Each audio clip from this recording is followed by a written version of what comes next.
hiki kilichotokea majuzi sio uzembe, ni hali halisi ambayo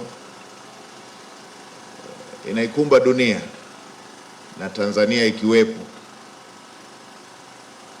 na hata wakati mwingine huwa tukichukua hatua zingine kama serikali huwa zipokelewi kwa ladha hivi na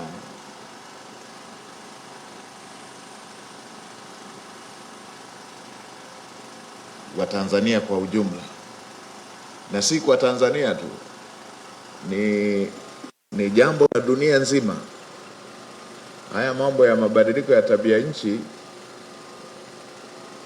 yanapoongeleka huwa hayana ladha sana, kwa sababu yanakinzana na baadhi ya shughuli zingine ambazo huwa zina ladha zaidi kwa wakati huo, na si hapa Morogoro tu na hapa Pwani na Dar es Salaam, ni nchi nzima. Lakini pamoja na hivyo, kama ambavyo Mheshimiwa Waziri umesema, serikali haijalala. Hilo ndo jambo jema la kusema, serikali haijalala. Wale mabingwa wa kuelezea watu kuhusu matatizo, wao wanaeleza leo. Wameona baada ya kina cha maji kupungua, baada ya mto kukauka, ndio wanalalamika leo, wale mabingwa wa kuelezea matatizo.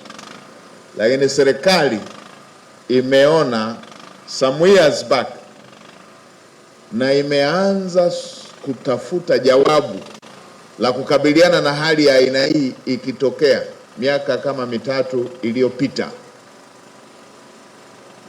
kwa kujenga mradi mkubwa ambao utatoa jawabu mbadala inapotokea hali ya aina hii. Kwa hiyo tuwaambie wale waliozoea kuelezea matatizo,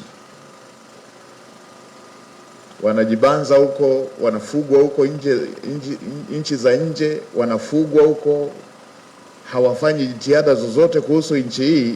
Wao kazi yao ni kuorodhesha matatizo, kwamba serikali haijalala, pamoja na kwamba serikali ilikuwa na kazi kubwa ya kutekeleza mradi mkubwa ambao kwa mtu yeyote mchumi angeweza kuwa na sababu ya kutosha kutokutekeleza mradi mwingine, kwamba kama unatekeleza mradi wa trilioni 6.5 wa bwawa la Mwalimu Nyerere kwa fedha za ndani, hiyo ingeweza kuwa excuse kuacha kwanza kutekeleza miradi mingine. Lakini bado serikali, kwa kutambua dharura za aina hii, imetoa zaidi ya bilioni 100, imeendelea kutekeleza mradi ambao si tu kwa ajili ya maji, utafanya pia kazi ya masuala mengine ya kijamii: umeme, umwagiliaji, mifugo na kadhalika. Kazi imeenda sambamba pamoja na miradi ya kimikakati iliyokuwa ikitekelezwa.